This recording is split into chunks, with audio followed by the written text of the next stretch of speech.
Today's guest in the show brought swag to swimming in the London 2012 Olympics, where he entered the poolside with a pair of Beats headphones and a snapback on. It's the boy himself, Andrew Mullen. First of all, Andrew, how's yourself? I'm doing really good. I'm doing really good, mate. Thank you for Good thank you stuff. for having me on the pod. No worries, mate. No worries. So I take it you're still classed as sort of key exercise, like still getting a few sessions in just now. Yeah, man. I've been like super fortunate. Even during like the first lockdown, managed to get like quite a lot of swimming done.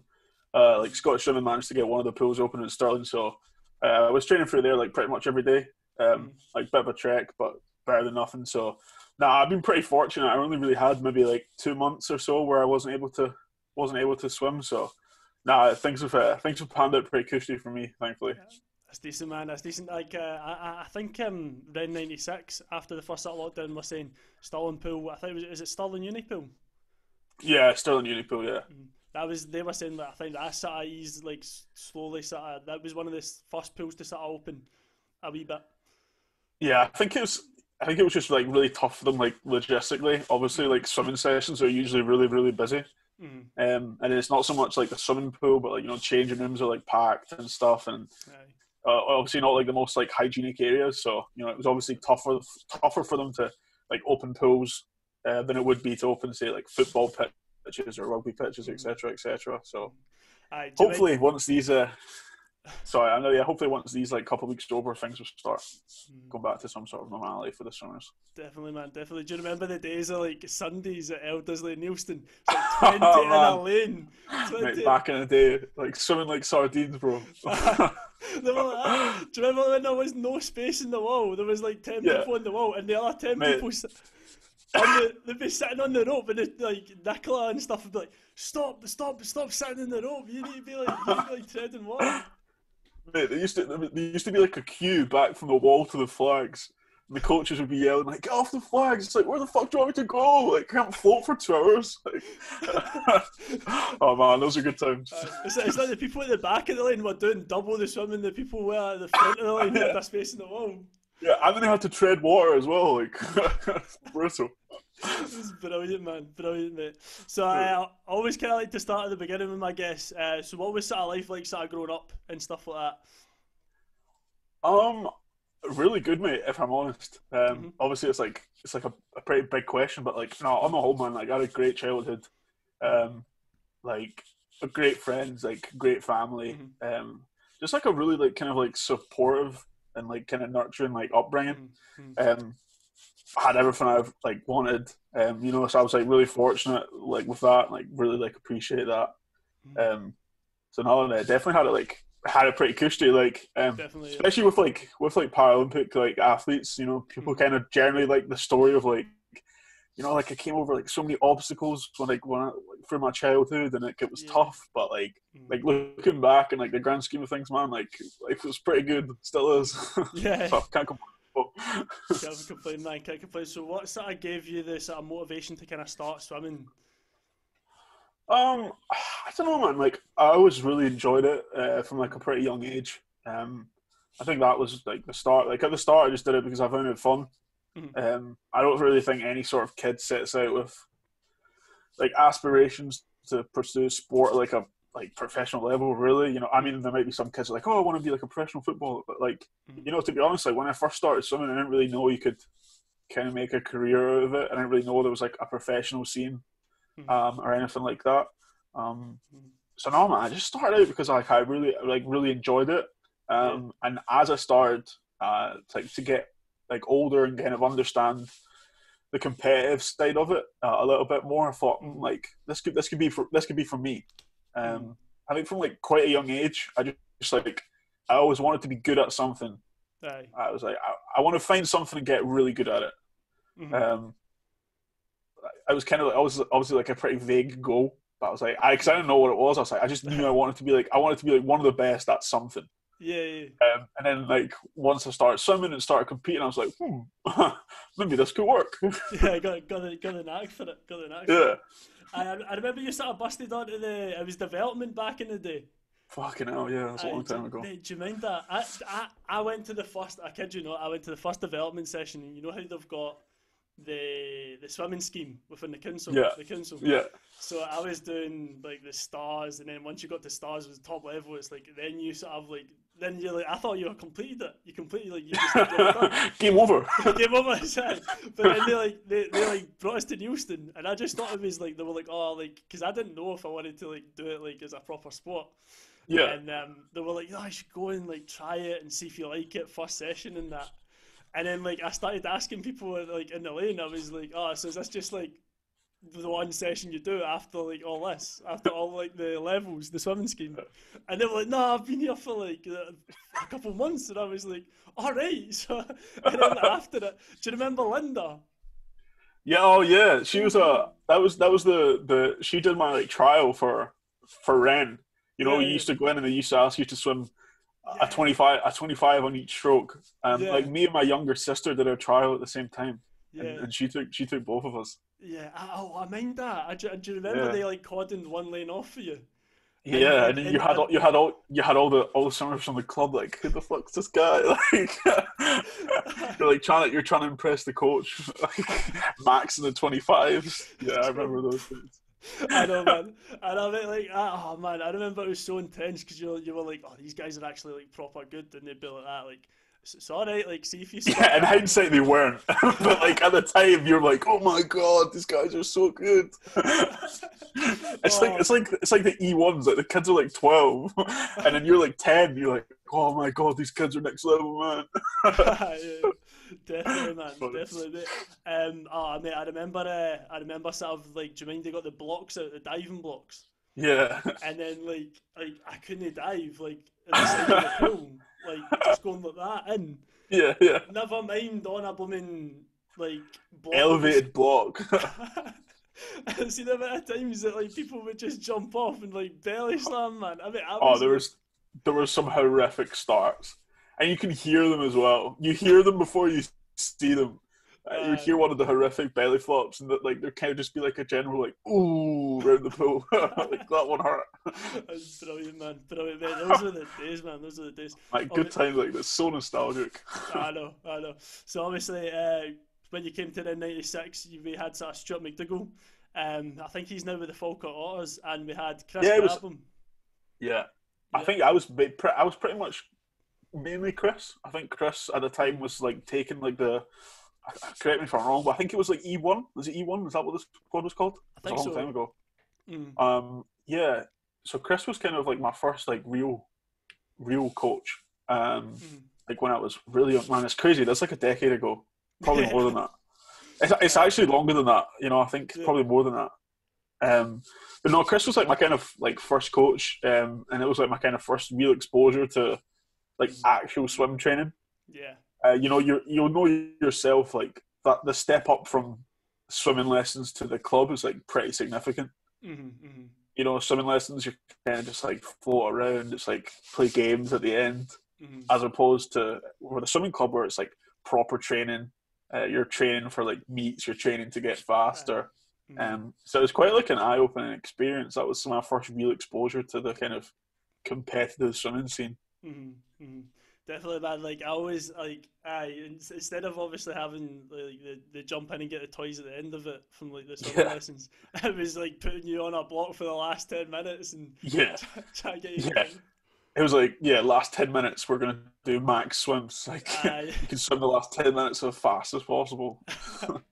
Brilliant, man. Brilliant. Yeah, big step up. I know. So obviously, Chris was at the show a few weeks ago. He sort of said that you ended up doing double training sessions at age 12 with the ones and the 1.1s. Yeah, I used to like. I remember I was like just like pretty hungry and like eager to get better back then. And I love swimming. Like I still do love swimming. But I remember, you know, like back then it was just like all I wanted to do. And I remember we used to have sessions at. Like I think it was either Eastwood or Eastwood High School. And I think the way it worked out was, I was in one of the squads, and I think my sister was in the different squad. Yeah. So like I would have been there anyway, and I used to just say to Chris, I was like, "Oh, like I'll just swim, like I'll just stay in for the next session, like I'll just do 2 sessions." And he was like, "Yeah, all right, man." Like, fine. Aye. So I was on the grind from a young age. But no, just like seeking out kind of every opportunity I had to do more swimming. Because to be honest, like it was up at Eastwood High School. It Yeah, was always the ones, and then you had the 1.1s after it. yeah. See, honestly, see about like 2 years ago, I would like obviously when I still swim with the masters and stuff. Mhm. One of the chairmen were like phoned us up. This is when I was like latter stages of uni, and he was like we're really kind of struggling in that. Like we'd like you to come and like do these sessions. So it was Mhm. like Tuesdays. I think it was 6 till 8, and it was Friday 6 till 8. So I actually like coached the ones and the 1.1s. Man, that's crazy. It's kind of everything comes full circle, doesn't it? Yeah, 100%, man. Yeah, definitely, mate. But like, see in comparison to like swimming teaching, for instance, like Yeah, a coach's wage comparison to like a one-to-one swimming teaching wage yeah, for an hour is like so like different extremes, man. yeah. I've never really done much coaching, so I'm not really kind of like sure of like the Hmm. money involved in it. And it's also much like I feel like it'd be much harder. Hmm. Like the actual coaching, like a full group. Hmm. You just like obviously like there's I don't know how many's in like a swimming group, but Hmm. in adolescents, like when you get to the squad, there's just like there's so many more kids, and Yeah, they all yeah. sort of like don't demand attention, but you have to make sure you're allocating your time like Hmm. fairly, like across all of them. Or you're gonna 100%, have yeah. or you're gonna have parents like, why the fuck are you not giving my kid attention? Yeah, yeah. You I know, mean, so it'd be a nightmare. I mean, I've had kids like obviously when you teach the young kids Yeah, like nursery and that, I've had kids that like you have to like hold them for like 15 minutes and they're crying over your shoulder and you're still trying to get the rest of the kids to swim. yeah. You're It's like just different kettle of fish, isn't it? Really? I know. But then like you have the other extremes where it's like you like the other kids you could just stand in the pool side, you're like, oh just go. You're like fine. Yeah. It's It's cool. really important. I always think it's like that kind of like coaching at that level is like very very important. Like Mhm. it's kind of like an underappreciated role, but like Mhm. the coaches at that level are like teaching those kids like the fundamentals. 100%, yeah. And chances are, if you have the fundamentals somewhat dialed at that age, Mhm. the rest of your swimming career, where it be to like a national level or a British level or international, Mhm. it'll be much smoother if you just Yeah. like know how to do the small things well. Mhm. So much easier to learn like at Aye. that age. You know, like even some of the stuff like they used to teach kids back then, like Mhm. they used to be like, oh yeah, you know, never breathe into the wall. And then you look at like all the top level swimmers, and everyone breathes into the wall. Yeah.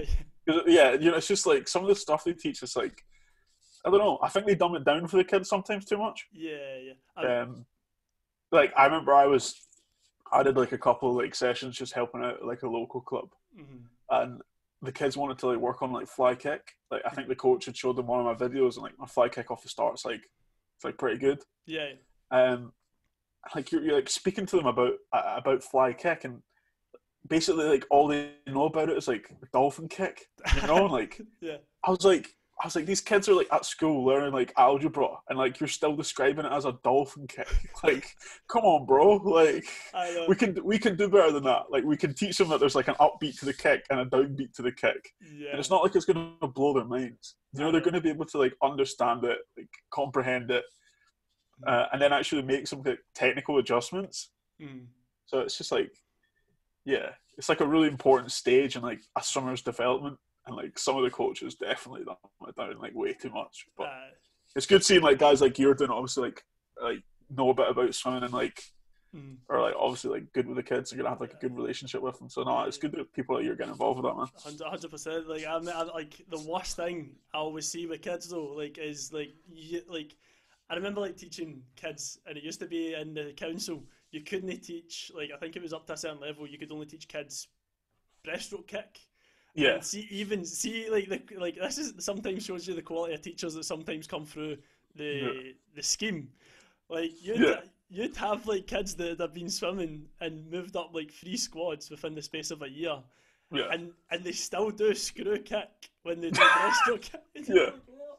You're like, what are you teaching them? Like, yeah. It's oh like I think a lot of people are like a lot of young people, yeah, not not the kids' age, I mean like the teachers' ages, are like really, really like attracted to it because it's pretty good money. Like in comparison to like working in a shop or and Yeah. so like a lot of people are like really, really drawn to it. But Mhm. then you get people that are really, really drawn to it that don't necessarily have a background in swimming. Yeah, yeah. And it's like, I mean, you don't need to have a background in swimming to be a good coach, but it certainly helps. Yeah, 100%. I know, definitely, man, definitely.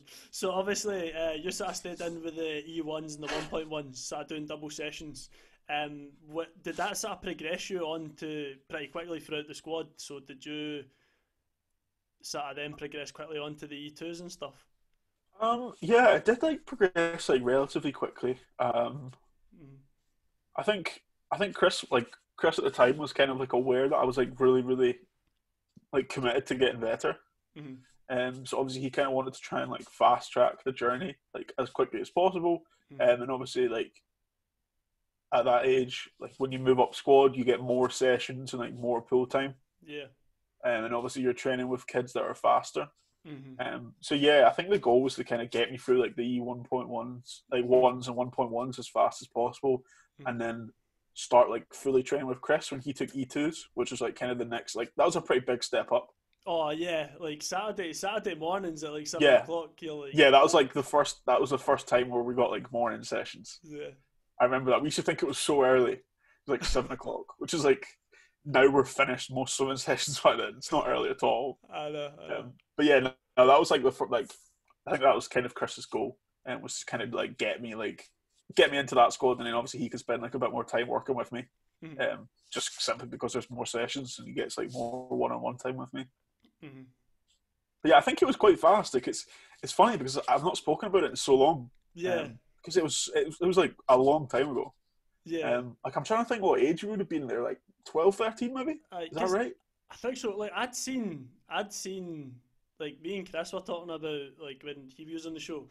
We're talking about this photo that was taken ages ago, and like I didn't have Facebook back then. It was like 2010, Yeah, and literally that same photo of like Chris at the side, and I think it was Rachel at the other side that was taken as yeah, the assistant coach person, and we're all sitting in the middle, and yeah. it's like Neil McCush, like Go back. Rebecca Crumlin, like it's the whole team. The gang. It's the gang, man, and we're all standing in the middle, and it came up like last week, like obviously like it's a coincidence. It just happened like 2 weeks after Yeah. I done the podcast with Chris, and we're talking about it, and it came up on my feed, and I was like, this was the photo we were talking about, and I'm like, shit, Mad. that's a decade ago. It's crazy, man. Like I'm So, 24 now. are you? Yeah, well, I was 24 today. Today's my birthday. Oh, So, you haven't uh, loved it, man. cheers. But yeah, Classic. like, do you know what I mean? It's like over a decade ago. Like, I don't think I was 14 when I was in that squad. I think I might have been 13. So it's like more than a decade. Aye, I It's know. like, it's crazy. Like, I still look back on that time with such fond memories. Aye, It was such a laugh. it was, Such man. good fun. Such Like, good I mean, like you always had like the people that were like jokers as well, man. Like fun. Yeah. they just like fannied about pretty much. Oh, Do you remember? Do you remember? I don't know if you like. I don't know why I remember this. It's like such like a random story. yeah, But it was at E1, and I remember it was like one of the only. I know this was in the twos, and it was like one of the first times I've seen Chris like get proper angry. yeah. It was like some kid in the squad was like pissing in a water bottle and then leaving it at training like every day we had training. Like I know it's like horrible. And then like the lifeguards like kept complaining about it because it was like consistently happening when the swim squad were in. So it was obviously like one of the kids was just like Aye. it's like I don't know why I remembered that story when we were talking about it. Oh, But mate. I remember like Chris was like raging, but he was obviously like I remember like he's trying to obviously like that's not really acceptable. So he was like trying not to laugh while he was telling us off for it as well. That's class, man. That's funny, man. Mate, I remember there was times that like I think there was one time my mum and dad were like shopping in Silverburn. They went into Sports Direct, like they're just probably just like shopping in that, and they said, "Oh, like there's like jammers that are like Slazenger, they're like tenner." So like we bought you and we bought your dad a pair of like these trunks. Yeah. So I was like, "Right, okay, like there wasn't any trunks left in my like drawers, so I was like, right, I'll just wear them like one Sunday. I wear them at training, Yeah. and we were doing dives off the block, man.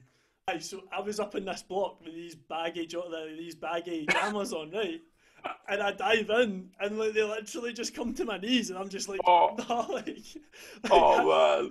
like even like see the rest of the day, like the rest of the day, I was like, nah, I'm not diving at all today.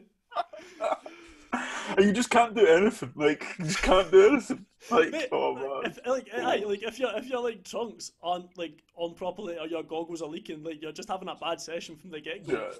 You're Game like, over, man. it's just brutal, man. That used to be the get out though. When there was always that one kid in the squad that wanted to like get some time off, and their goggles were fucking always broken. Like, Man, I know. oh, goggles are broken. Goggles are broken. It's like, bro, you need to get some new goggles. 100%, mate. 100%. Definitely, man. So obviously, sort of when you sort of progressed through this club in '96, when did you sort of realise you sort of had the potential? And obviously, do you sort of think that the extra training sort of helped prepared you for that? Oh yeah, definitely. Like, like kind of as your workload like increases at like a young age, like so through your like actual swimming performances, you kind of just like naturally get faster. Mm-hmm. It's like a really good time in your swimming career because obviously you're kind of like going through puberty and like you're growing, Mm-hmm. which naturally helps you get faster as well. Mm-hmm. So kind of everything's moving and like trending in the right direction. Yeah. And then yeah, of course, like the extra sessions definitely helped. But no, I think when I swam with Chris, like towards like the mid to latter stages of like my time with Chris was when I started making like some like the Scottish like national teams. Yeah. I kind of like like doing some like long course sessions with them, which was like a first for me, and then actually like going down south and racing, Mm-hmm. like racing on a kind of like British level as opposed to like a Scottish like a regional level, like like the graded meets and stuff we Oh, used to yeah. swim at. Yeah. Red Jo- graded, man, good times. Johnston, man. Johnston swimming Johnston, pool, man. oh man, dude, that was a pool I broke my first ever like British record in. Like, Did you? yeah, 100 breaststroke short course. Class, God, man. I even swim breaststroke now. But yeah, man, Johnson was funny. I have a lot of funny memories from Johnson. Mate, I remember Ryan Stirling broke he done a sub minute for 100 front crawl there. Yeah, He broke a yeah, minute, man, and then like oh mate, there was some crazy times there. yeah. Do you know the big Omega time boards Oh that yeah, they yeah, had? I remember in the warm up, I was obviously just training, and everyone just packed in at the side.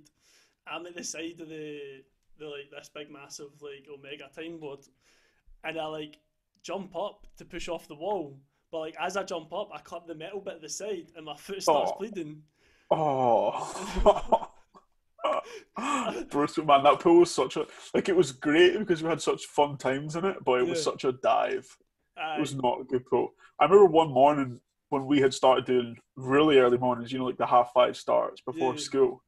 I went into like the changing rooms at Johnson, and mm, like obviously there's like the benches and the cubicles, mm, and I was like half asleep, like just like sat down, like getting changed, and like the bench just fully like snapped, like the like just fell to pieces. Like I was just like sat on the floor, and I was like, oh fucking hell, well, that's me woken up. yeah. But nah, man, it was like the pool was like good memories at the pool, but it needed taking down. Yeah, yeah. Oh man, like I mean that, and then obviously like there was Eldersley as well, Eldersley pool. It was just like, Oh man, Eldersley was like, like I think if people said to me like if you could go and do like one training session like anywhere like at any pool, I would yeah, 100% pick Eldersley. yeah. Like, yeah, it's like that was like probably my favorite time swimming like in my whole Aye. career, and I've been swimming for like competitively for like over a decade. Mhm. But just like the laughs we had there, like Aye. unbelievable. Mhm. Like Ryan, you obviously know Ryan and James. Like Yeah, that, they're like still my two best friends. aye. Like they're my boys, and like just like back in the days, like training with them and like Andy, like there's just like Mhm. special times. That definitely. Like there was just no pressure then at all. Like everyone just swam because they enjoyed it, and no one had to really worry about anything. There was no like we were at that age where like exams weren't really a thing. Yeah. Um, like no one had jobs or anything. Like we Aye. literally we just swam and had such a laugh. Like Aye. great times, man. Definitely, Great definitely. times. So like, obviously, sort of latterly training towards Olympics, you started training with Andy Jackson. Yeah. did you sort of make a choice to sort of train under him or sort of use him as your coach? I think obviously like me and Chris had a really really good relationship. Mm-hmm. But like as we said earlier, as you move up the squads, like more sessions become available to you, Yeah. and you obviously swam at Red, so you know like the difference between swimming like in the twos and threes, and then hopping up to like the transitional squads is Yeah. pretty significant. Mm. You know, that's when you can kind of start doing like 8 sessions a week, Aye. which is a lot. You Mm-hmm. know, like so like that's like a proper kind of like decent like age group squad and kind of what you need to be doing. So Mm-hmm. I think me and Chris kind of just had to like part ways. Just like it was kind of Aye. like purely logistical, Mm-hmm. like not because like me and Chris like, weren't getting on or anything. And I actually think like thinking back, I think Chris was maybe meant to be moving away as well. Yeah, it was. I remember Yeah. there was yeah like I think he was meant to be going to Australia. Yeah. So it kind of made sense, you know, for like Mm-hmm. Chris is going to be going away. Like I'll just like move up, Mm-hmm. like move up and start working with Andy, and getting more sessions in. So yeah, Andy was the one that kind of coached me in like the lead up to London. Mm-hmm. Mm-hmm. Aye, so I think he must have put you through some tough sessions in. Yeah, yeah, we used to do some tough stuff, man. Like thinking back, like some of the sessions we did were like crazy. Was it? Um, yeah, like um, when was it we did it? I can't remember what year it was, but it was one of the Lanzarote camps, Mm-hmm. and I swam like 80k like in the week. I've I've still not swam further than that, like in my career. It's the most I've ever done in a week, and I did it with Andy, which is mad. You know, we just set these like really super ambitious targets with like Aye. training and like both in training and in competitions, and just like Yeah. absolutely smash them. Aye. Like we should just do like mad sets, like 10 200s, like best average and stuff, and just like we just did it. Like it Aye. was fun, man. Like Andy always had this kind of like ethos of Mm-hmm. like some of the sets we did were purely like psychological. Mm-hmm. Like if you can like battle through this and still swim quick at the end of it, then when it comes to like your meets and you're swimming like a 200 or 100, it's gonna be easy. Aye, you boss it. Yeah, and I think when you're like a younger swimmer, you can definitely afford to do that a little bit more. Mm-hmm. Obviously, like you're way less injury prone, and you recover much faster. Mm-hmm. So yeah, like we did some pretty tough sessions. I'm trying to think like what the hardest ones we would have done was. Um, every Thursday we used to do like a lactate set that was pretty stinking. We Aye. used to just go like it was like 850s max on 3 minutes. Which isn't it's not particularly far, but like Aye. any swimmer knows like that's stinking. Yeah. By the sixth or seventh rep, you're like wanting to throw up. Aye. Aye. Yeah, there was multiple times like people in the squad were like throwing up in the gutters and Eldersley and Linwood. Yeah, he was working as hard for That's sure. bad, man. That's bad. I think the worst set I ever got put through was 51s or 61s. I think it was, and it was a Thursday night, and it just got put on the board. I was like, have they not wrote that right? There's a zero in there after the five. Is that meant to be five? Meant to be that five ones? no, that's it. That's it. Brilliant. And I mean that's the thing. Like, see, even like obviously when I sort of swam, sort of latterly with like obviously like swimming with the masters and stuff, and it used to be Connor Edinburgh and that Yeah, taking the sessions, and I was just kind of doing it for fun. Like he would sometimes be like that. Like I would always sometimes say, right, okay, there's 10 minutes left. You're gonna do like 2 1s, 1 IM, or like one on choice sort of thing. yeah. Just Like something. yeah, 2 1s, one front crawl, one back crawl, or something like that. Like sometimes, like when you get to that stage, you kind of know what's coming. But obviously, if when you're sort of getting to a really competitive level, I mean, Yeah, like there's probably a variety of torture sets out there to get you ready for like yeah. Yeah, I think especially when I was younger, like the sessions we did were like really tough. mm, I think as I kind of got like older, this is like after I swam at Ren, like mm, there's the sessions you do are a lot more like focused, and they're a lot more they kind of fit into like a larger plan mm, as opposed to just like, oh, we're gonna go like Thursday nights are the days we go really hard, you know. yeah, It kind of like fit into like a kind of, as I said, like a larger plan, and we aye, kind of trained like the physiology So like we're just training like a little bit smarter, because like it turns out that like doing all that stuff isn't like the most conducive to like to like optimal swimming performance, especially as you kind of like mature. Like you're not going to be like, well, 20 and did those sets, you know. Like it's kind of like a stage that you go through as like an age grouper, almost like kind of like paying homage to like age group swimming. Like I've got to get these done. Like this is just part of it. You know? Defos, man, defos. So I think you were on like sort of strict diet. How many mornings a week were you sort of swimming? Diet was like, yeah, I guess I tried to eat pretty well. I mean, I was like young at the time, so I basically just like, you know, I just ate with my family.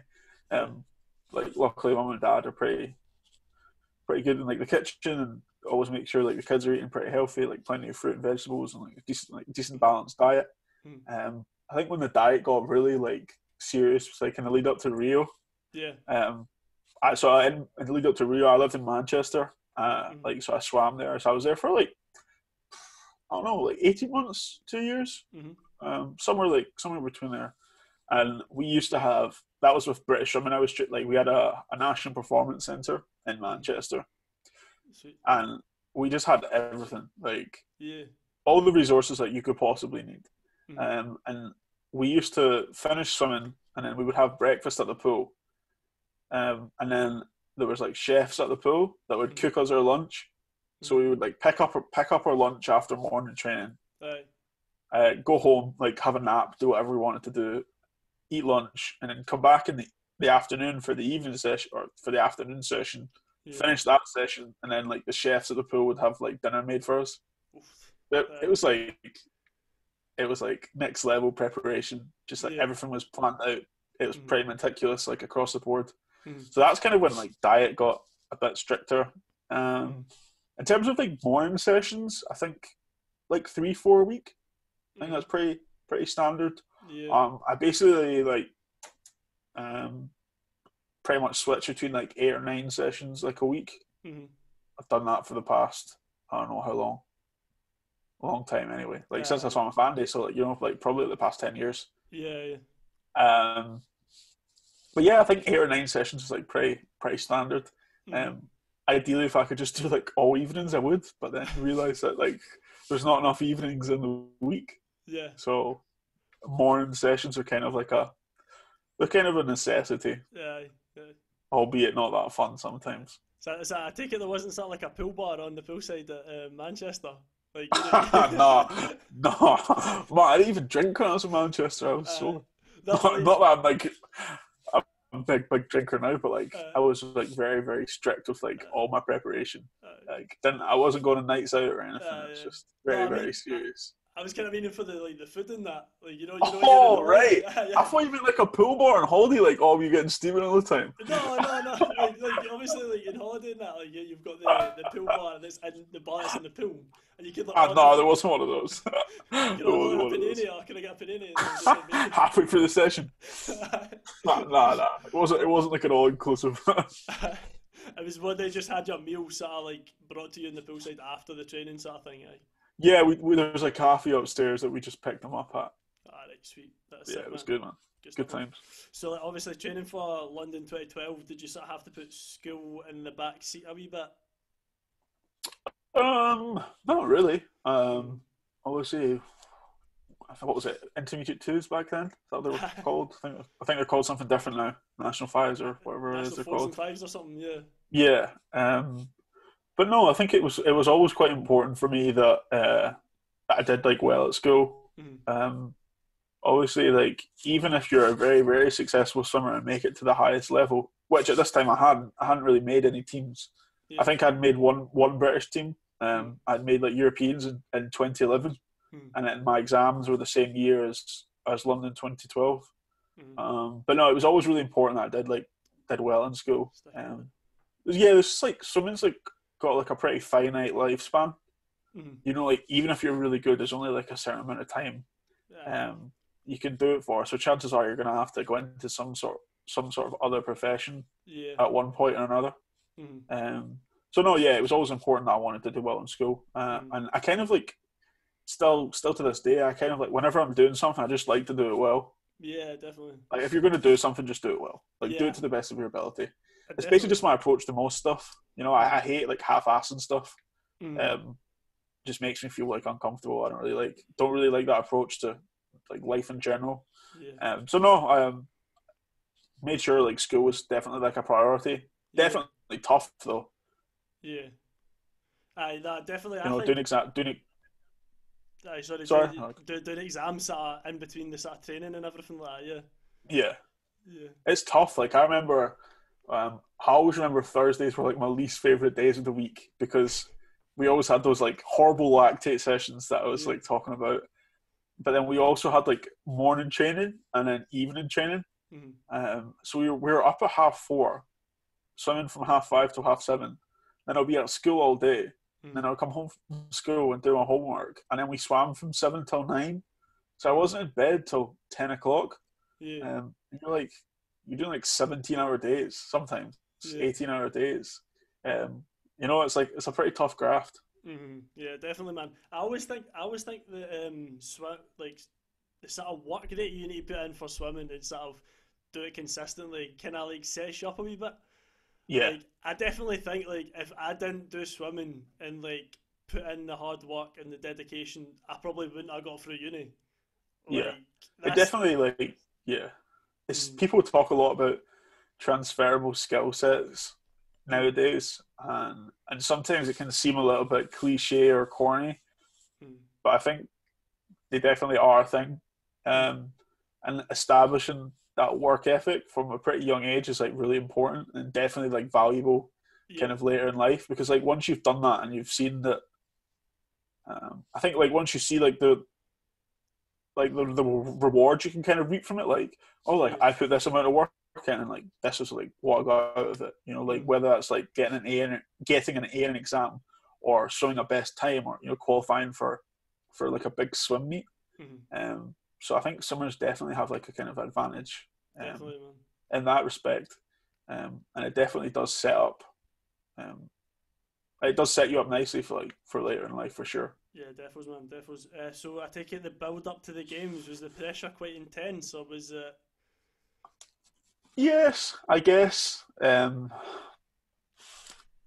Obviously, like the London games are huge. It was like being like a home games. Like it's only really going to happen once in your career. Yeah. Um, so I think it was, and it was also like my first like big meet. Mm, I'd swum at like European championships before, but like a Paralympic games is just such a huge step up from that. mm, Like you can't even really compare the two. Um, but no, I think Andy. It was really important for Andy that like when I got to like the Paralympics, like I was able to just kind of execute my races and mm, not let nerves get in the way. So I worked with a psychologist from a pretty young age, yeah. um, just to kind of deal with that and not let it overwhelm me when I got there. Mm, mm, Andy's approach was, or kind of rationale behind it was, I can prepare him as well as possible, and he can be mm, super fit and like super ready to race. mm, But if he gets out there for the final and just crumbles, then yeah. all the work we've done has kind of been for nothing. Yeah.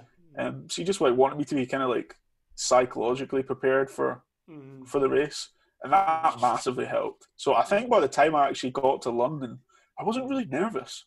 I was just pretty focused on me, Yeah. um, Just quite which humble is like and humble approach.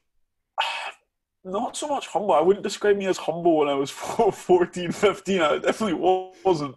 Yeah. I thought it was the shit.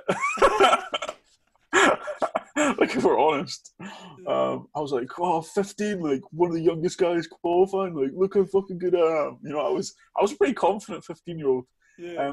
But no, I was more so just focused on like my own processes, like within the Mm, race, mm, if that makes sense. I was like this is what I need to do. I need to go out and swim. Like if I go out and swim my best time here, mm, then that'll put me in a good position to win a medal. And mm, that's like all I can do. Obviously, I mm, didn't end up winning a medal, but like it's still a good approach to have. mm. So like I don't really think once I actually got there, I was nervous. I think I was actually more nervous like trying to qualify for the team. Yeah. Yeah. If that makes sense.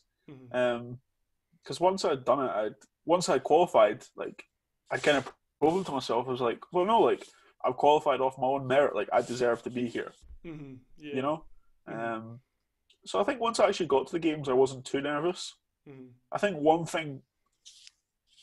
observation from London looking back was that I was almost like so focused on my own performances and my own swims that I never really took in it all. Yeah. Like took in like the atmosphere and like the surroundings and kind of like the magnitude of the Yeah. situation, which Yeah. is one thing I wish I had done a little Mm-hmm. bit. Mm-hmm. Just like enjoyed it a little bit more. Mm. But then, but then, But but no, I was then, but then, I suppose if you'd done that at the time, you might just be like, "Oh fuck, yeah, this is quite overwhelming." You know what I mean? Like, yeah. That's true. That's mm, true. Actually, yeah, definitely true. I think maybe when you're like a younger swimmer and it's your first international, it's better to kind of err on the side of caution and just mm. solely focus on the races. There'll be like other meets you can enjoy in the future. Just like, um, but no, like it was. I've like I say it a lot when I'm looking back on like different parts of my swimming career, but I have like really really fond memories of it. It was just like my first real exposure to how big Paralympic sport could be, Mm-hmm. and like obviously I came fourth twice in London, which was slightly disappointing. I would have Mm-hmm. loved to have won a medal there, Mm-hmm. but like coming out of London, I was just so fired up for the next 4 years. So Aye. in a way, I think maybe not winning a medal was pretty good for me long Yeah. term. Mm-hmm. Decent, man. Decent. Yeah. So I think I don't know if this was the Commonwealth. It may have been the Olympics. But obviously they have this sort of baton and like people run with the baton and sort of pass it on. Were you involved in that? No, I never really. No, I never really got involved with anything like that. Mm, I'm really like not lazy, but anything that's kind of like out with my actual training and racing, I'm usually kind of just like, nah. I don't really care about it that much. Never really yeah. have. Mm, Like there's some swimmers that are athletes that do it really well and like they have like a really good kind of media presence and they're mm, very active on social media and they engage with like stuff in the community and like etc etc. mm, But for me, I was always like a bit of a purist. I was yeah. just focused on swimming. Mm, Like I'm a swimmer, like first and foremost. That's what I'm here to do. yeah. 100%. Um, so like anything outside of it, I was kind of like, uh, whatever. Like I Mm, remember when I was younger, I used to get invited to like award ceremonies. Humble brag. And obviously my mum used to get all the invitations because I was like a kid. No one was sending me emails, and yeah. she'd be like, "Oh, like you going to this?" And I was like, "Nah, like don't want to go, don't want to go." And she'd Yeah. be like, "Oh, come on, like you have to go. Like everyone else was going." Yeah. I was like, "Nah, like don't want to go, don't want to go." Aye. I was always like, "Oh, I don't need like people's like silly awards to like justify what I'm doing." Like Yeah. Yeah. that was kind of just always my approach. I never really wanted any of that. I just wanted Aye. to swim. Kind of Mm, still the same, to be mm, honest. It's like my definitely. approach. I don't really like a fuss or like Mm, like a big like fanfare, like all the attention. Like I just want to swim well. aye. Like Aye. I think if people were gonna like remember me for something, like when I stopped swimming, it would be like he was a good swimmer. Aye. Yeah. But he was just Not that quite. he was like he was hard working, like he was a really good swimmer. Not just like, oh yeah, he was like really good to speak it. Yeah. Never really Yeah. bothered me. So I suppose that way, if you like go to the reward ceremony, you need to swing by IKEA and get a cabinet for all the rewards you won as well. So there's not going to be an Oh yeah, issue. bro. I still won them, of course. No, I'm joking. No, I've got like, yeah, I don't really like keep them all. I've got my mum's got my Paralympic medals in the front Mm-hmm. in like her like good living room, as they call it. Mm-hmm. So they're on like a shelf there, and they're like they come in these kind of like ornamental boxes. Oh, sweet. So she's got those, and then I won like British Paris Swimmer of the Year in 2017, which was quite a big achievement. Mm-hmm. That was one award ceremony I actually did go to, probably because there's lots of free alcohol. I was a bit older at the time. Yeah. Um, but no, like apart from those, I don't really know where all the other like awards or medals are. Mm-hmm. They'll be kicking around the house somewhere. I don't know if you remember, there was the Dale brothers that swam for City of Glasgow. Mark, Yeah, I remember like kind of yeah. Mark Dale and Stephen Dale. Yeah. Oh Mark yeah, I Dale, remember Stephen doing it. Mark Dale was in my year at high school, and Mm. I remember being round at his house one time during high school, and I think he gave up swimming. but he had this box. And I remember he showed me it, and he was like, "Oh, that's just all my medals. It's just like gold, silvers, like 50 medals." Yeah, just stacked and stacked and stacked. It's because like we used to race at meets like every weekend. Yeah, yeah. You know, there was always some sort of graded meet or West Mm-hmm. Districts, and like you just stack up these medals. It's mad, man. I know. I like. It's mental. Like, obviously, like me, I've never. I didn't really get to the sort of medal stage. I think there was maybe once I got a second and I got a third place, and it was a 800 front crawl and a Oh, 400 IM, and it was both in the same day. But like oh, there was only like six people, and there was only one heat, and there was six swimmers. And man, you still beat the ones that were there. That's all you can do. I think it was Paul McDonald at the time was in my Oh, heat, right? But he was classed as like the age group above, and there was like two other guys that were classed in the age group above, and then all right. someone else got a DQ, and So it was just you. so it was like out of three, it was so it was like someone got a DQ, and then it was like, right, Blair, you're second, and I was like, what? No, Sweet. they've got that wrong. They've got that wrong. And they're like, nah, mate, you got a second. And I was like, all right, cool. Aye, man. Take it, man. Just take it and run. Defos, man, defos. So coming on to the poolside, to the Olympics, what did you sort of have going on in your headphones? What song? Oh God, what did I have on? I had like a playlist at the time. It wasn't Spotify or anything back then. It was God. That sounds like it was ages ago. I mean, it was a while ago, but it was yeah. I think I had an iPod. You know, like the iPod touches. The classic ones or Um, something? Or, yeah. I don't think I had a phone at the time. That's how long ago it was. I didn't have a mobile, so I just had my iPod. I think, I think the last song I listened to like before I came out was "I'm Me" by Lil Wayne. right. That was like my go-to jam. Mm-hmm. Still an absolute banger. But yeah, no, I listened to kind of like a lot of like kind of hip hop stuff back then. Still do. Like Lil Wayne was kind of like my go-to. I remember I read in Michael Phelps's book because he wrote like well, I don't know if he wrote it, but it's a pretty good book called No Limits, and it was about his like experiences throughout his swimming career. And there's 8 different chapters, and each one of the chapters kind of symbolizes one of his gold medals from Beijing. Yeah. And he said that he listened to Lil Wayne before he raced, so that's what I started doing because the guy was my hero. So yeah, Lil Wayne it was. I mean, he was shit hot back in the day. He was good. Like, see between like 2010 and like 2014, 15, he was like good. Are we talking about Michael Phelps or Lil Wayne? No, I mean Lil Wayne. I was like, Michael Phelps was always good, mate. No, I mean, he could still go in and like win medals and shit. But Lil Wayne in that time, he's the GOAT. He was good. Yeah, man, like some classic albums. Defos, man. All the car albums, absolute bangers. Yeah, I mean, like there's some tunes that I like listen to though, like, and it just gets you in the zone. Like, so see if I'm working, I will like listen to drum and bass. Like, but I never like to listen to drum and bass. But it's just when I'm working, I'll just be sitting there like that, like. It just gets you going. It just gets you going, man. Yeah, and then like if I'm skateboarding or something, I would like listen to, I don't know, like grime music or hip hop, like old school hip hop. Just gets you in the mood for it. Just like everything's just like cool, like. Yeah, everyone that I know that listens to music kind of has a different take on it. You know, some people before the races like to be very calm and relaxed, so they like to have, I don't know, classical music on or like some sort of like jazz to just mellow them out a little bit, and then others like me like to have some sort of like more uplifting, motivational sort of stuff on. Yeah. So yeah, it's just all personal preference, really. 100%, man. 100%. So what was it like kind of after the Olympics? Yeah, it was a kind of pretty like surreal experience. When I was away, you obviously stay like in the village. And like I said, I didn't have a phone. Like I wasn't like really big on social media in London. And it wasn't until I got home that I kind of realised like how many people had actually been watching and supporting me, which was really cool.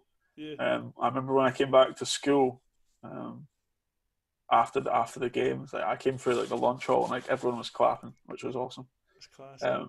yeah, like it was nice to see that everyone was so supportive. Mm. 'Cause was completely unaware of it. Yeah. The kind of like magnitude of the situation and just how many people had kind of got behind me and got involved. And Mm-hmm. remember I got home and was catching up with my friends from school, and they were like, "Yeah, like when your races were on, like everyone just stopped the lessons, like the whole school, and everyone watched them out in Yeah. like the open area." But the open area at Mearns Castle was kind of um, like the big lunch hall, and Mm-hmm. they have like a huge projector where they would have assemblies, Mm-hmm. and everyone watched my races, which was amazing. Class, man. And like a couple of teachers that I was like kind of close with came down and actually watched me, Mm-hmm. which was awesome. So Yeah. no, it was a really kind of humbling experience coming back and just seeing all the support Mm-hmm. that I had. Like still super thankful Did you have for Ryan? all of that. Did you have Ryan Sterling and Jambo? Did they come down? James Murphy. Yeah, Ryan, Jambo, and Ewan came down, who were like Good stuff. my three training partners at the time. Yeah. So they came down to London, made a weekend of it, Good stuff. and that was awesome. I remember finishing one of my heat swims, and they'd managed to like kind of get down to like the bottom of the stands, Mm-hmm. quite near the poolside, and I was able to kind of like shout up to them and like say hello. And, like they used to shout like "TJ boys," which was like the squad we're in, and no, Yeah. it was cool. It's just nice. Like obviously these experiences are um, like pretty unique and they don't Mm-hmm. happen very often. So it's like it's always nice to share them with like people that you're close to. 100%, man. Yeah. I mean, Yeah. like, so, like, after the London Olympics, was it kind of obviously you had 4 years to Rio? Did Was it kind of just from the get go you were like, right, boom, let's start training for Rio, or was it just the case you were like, I'm gonna take a wee bit of time off and then I'm gonna start kind of building up to sort of Rio? Yeah, I had a little bit of time off, not much though. Mm-hmm. One thing that's very common after like a big like a Paralympic Games or Olympic Games is like they call it like the post game blues, Mm-hmm. which is where you finish and you're kind of like, wow, like I've just trained for this for 4 years of my life, Mm-hmm. longer generally. Mm-hmm. What do I do now? Yeah. Um, I think I had so much motivation to do better in Rio than I had done in London that I never really had that. I didn't really experience that. Yeah. So like I got back, took a couple of weeks off, and then had a conversation with Andy, Mm-hmm. and we kind of laid out a plan for the next 4 years. Mm-hmm. Like this is where I need to be in 2013. This is where I need to Mm-hmm. be in 2014. And we kind of outlined this plan and just started like working towards it. Mm-hmm. Um, and really got like a good block of work done. Mm-hmm. The kind of like 2 years after London, I started to kind of like establish myself on the international scene a little bit more. Mm-hmm. 2013, we had World Championships where I won like 2 or 3 medals. Mm-hmm. I came second on like 50 back, I think, Yeah. which was like a big deal, like Mm-hmm. making that transition from like just making the finals to actually medaling. Yeah. Mm-hmm. And then 2014 won my first European title, which was like really big for me. Mm-hmm. Like really, still really proud of that. Mm-hmm. So yeah, like the period after London was probably like the best 4 years of training I've ever done in my life. I Yeah. would say Mm-hmm. I had a couple of years with Andy, and then decided that I was getting to the point where I needed to train in a more like professional environment. Mm-hmm. So that's why I moved down to Manchester Yeah. basically as soon as I turned 18, and did my last kind of like 18 months preparation for the games Mm-hmm. there. But yeah, that was probably the most intense 4 years of training I've ever Yeah. done. I don't really think I'll ever top that again, to be honest. Yeah. Not that I won't get faster at swimming, but just like the sheer intensity of Yeah. everything I did. Like Mm-hmm. everything was about getting faster. Yeah. Yeah. Mm-hmm. But no, like yeah, those were a good 4 years of swimming. Yeah, so obviously, like you said, I had a wee bit of time off. I seen the Dorian Yates.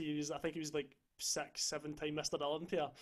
I remember, Yeah, I remember watching a YouTube video, and he was like that after he won the Mr. Olympia. Like, oh what? It's like, oh, so you're gonna take some time off? He's like, nah, training starts tomorrow. It's just like he trained like 6, 7 years, like 7, 8 years yeah, just non-stop, like just to get the next year's Mr. Olympia, like if that yeah. makes sense.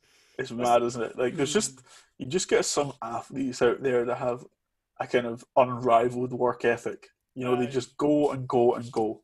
Mhm. It's very impressive. Yeah. I think you can afford to do that like a little bit more when you're like younger. Obviously, when London Mhm. finished, I was 15.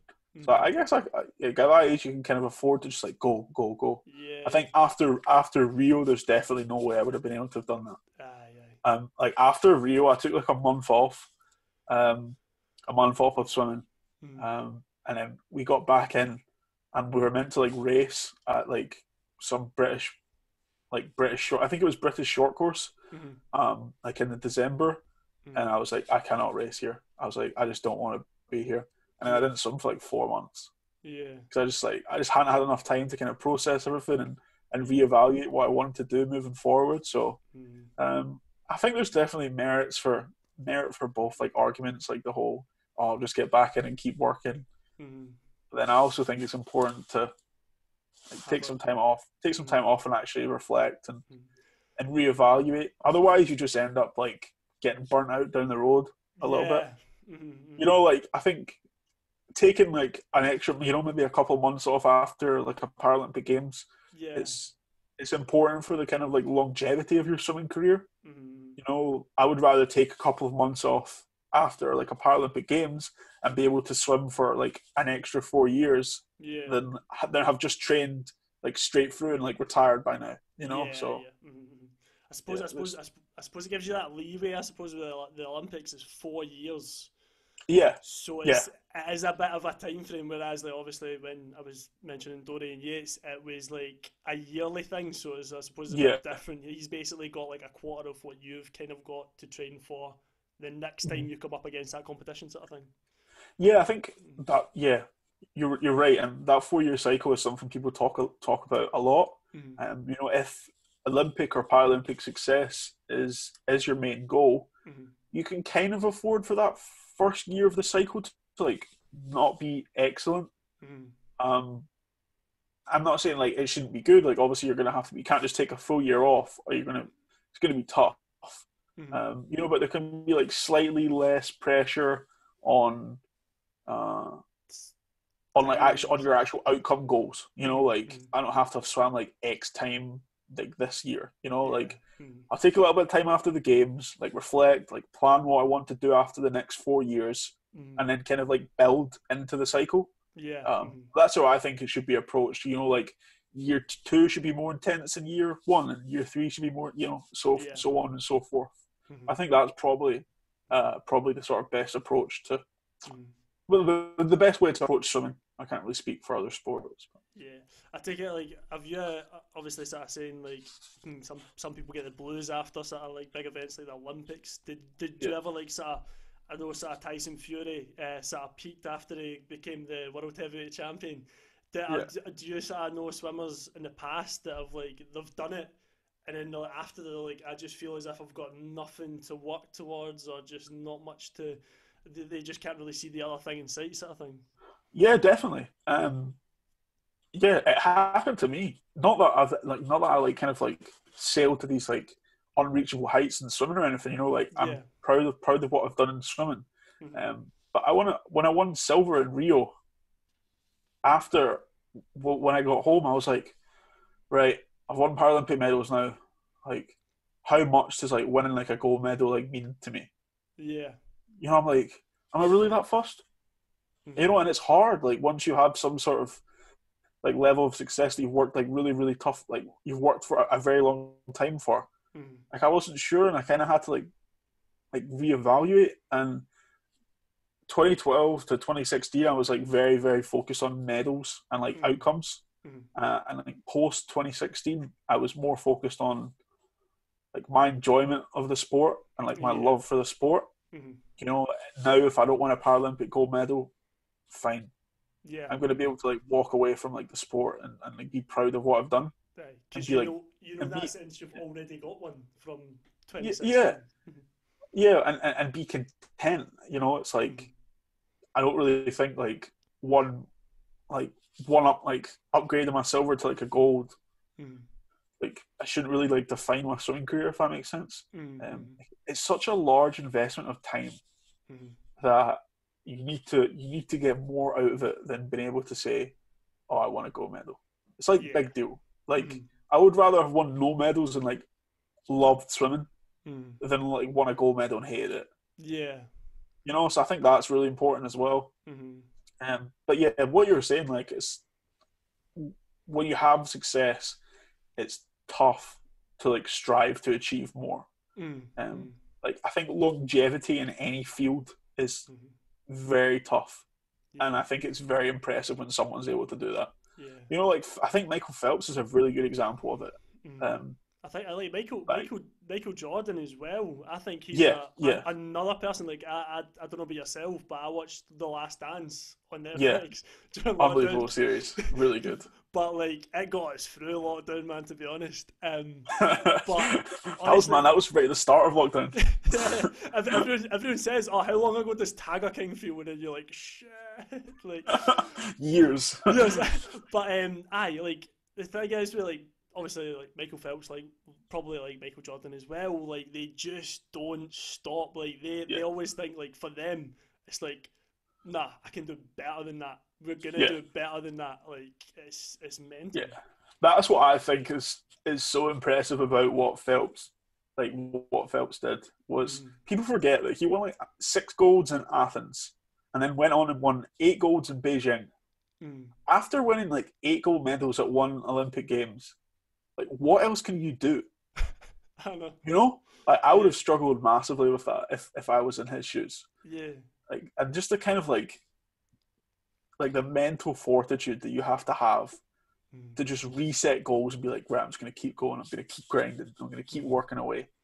That's why I think what he's done is like so impressive. Like he won gold medals at London and in Rio, and not just 1 or 2, like a lot. Yeah. After winning 8 gold medals at Beijing, which I think is just like unbelievable. I actually think his performances post Beijing are more impressive than his 8 gold medals at Beijing. Just because, you know, he will have had like endless motivation to like achieve like the 8 gold medals. Yeah. But like after you've done that, like resetting and going again is just insane. Aye. Like not many people could do that. I mean, even from like the meat side of things, like see when we obviously done it within '96, probably a very dilute, watered down version of what Michael Phelps had done, right? Yeah. But see when you've got like six people in each heat, there's 36 people swimming that one race, right? Yeah. And you've got like, man, you've got basically a 1 in 6 chance you'll get in the finals. And then from that 1 in 6 chance, you've got a 1 in 3 chance to get first, second, or third. Like, you know? Yeah. And like, out of that 36, you've got a 1 in 36 chance to get a gold medal. Yeah. And that's not even just like, that's over like 2 swims. That's not even over just 1 swim. Yeah. Like, it's mad. Yeah. And then you think about that on the scale that like Phelps did it. It's just insane. And he's done that like 8 times. Yeah. And it's still going. It's unbelievable. It's nuts, man. It's nuts. Probably one of the greatest like sporting achievements ever. I know. It's going to be tough for anyone to beat it. Definitely, man. Definitely. Anyway, so I've got a last question for today in the podcast. I do this sometimes with my guests. What would your last meal ever be? Last meal? I spoke about this with someone like not that long ago. I can't remember who it was. It might be one of the British coaches, actually. I think I was like, I'm going to keep it like simple. Like one of my favourite meals that I would like quite happily eat every day. Just like beans on toast. Like beans on toast, like with cheese as well sometimes. It's just like classic and simple. Like a good choice of meal. Yeah. I think that would be my go-to. It sounds pretty boring, but I was like, I don't know. I don't really think I want to have something like super extravagant. Just like old reliable. Basic, man. Yeah, the old reliable, man. Yeah, for sure. What would you like? What would you have to drink with it? Like, a pint, obviously. Come on. I don't know. If it was the last meal ever, as in like world's gonna end, I think I'd be drinking something pretty strong. Fair enough, man. Fair enough. Good stuff, man. Right, well, Andrew, obviously, thanks very much for coming on the show today. No, thank you for having me. No, it's fine, man. It's good that we've kind of like, obviously, I think it was a wee bit. It was harder with Chris, man. Like it was like there was so many times you tried it, and he was just working on late. But Yeah. like, it's quite good that like now sort of got a wee bit of free time. You sort of like do. I'm obviously sort of doing some more podcasts and that. A few people are sort of more available, so it's definitely good that we've actually like sort of clubbed together and done it. No, it's been good, man. It's been fun to kind of like reminisce over some of the old swimming memories because it's stuff I've not spoken about for a very long time. So Definitely, it's man. been good to. It's been been fun. Pretty good, man. I was talking to Chris, and he was sort of saying like we should like obviously when the restrictions sort of ease, maybe in the new year, we should do like one with the three of us, and like we just meet up and just do it as like a live podcast. If you'd be up for it, Oh, that would be fun. mate, I'll try to That set would it be. I'd up, be man. game. I'd be game. Couple of pints, like that'd be good. Yeah. Mate, I'll try to get. I'll still get a video camera, man. Yeah, Cause no, that would be fun, man. try We sort should it out. even just go and catch up as well. So I've not Yeah, seen Chris in ages. mate, same man, mate. Like I was sitting, like see before I went on and done like contacted Chris about the podcast and everything. I was sitting. What it was is I was sitting on like sitting in Ren 96 like a Zoom call, Yeah, and they were like talking about the lockdown restrictions. They done it every week, and I was like, shit. Like they had like I think it was Robbie Rennick and stuff like that on to talk about all right, yeah. swimming success and I stuff. actually did. I did a talk with the Ren kids as well. Mate, I think you did. Yeah, Yeah, I did one of the weeks. It was fun. Like a big yeah, Zoom. They yeah. had some good questions. Yeah, and I remember like I think you were coming on, so it's like oh, definitely Andrew, man, and I was like Chris Grabham would be an actual shout on this, by the Yeah, way. Chris has got some stories as well. Oh man, He's a brilliant. character. Oh, he's good, He's a man. He's character. good. Anyway, true inspiration, Andrew. Thanks again for coming on. No. Might bump into you in Shed or Bistro when the clubs are open again. Most likely. There's been a few times I've been out and I was like, that's Andrew Mullen, mate. That's Andrew. I'm like, no way. Steven. Definitely, man. You've got to enjoy it. No, but Nah, definitely. No, but thanks again for having me, boss. It's nah, been good. no worries, man. Catch you after. Have a good one. Cheers, man.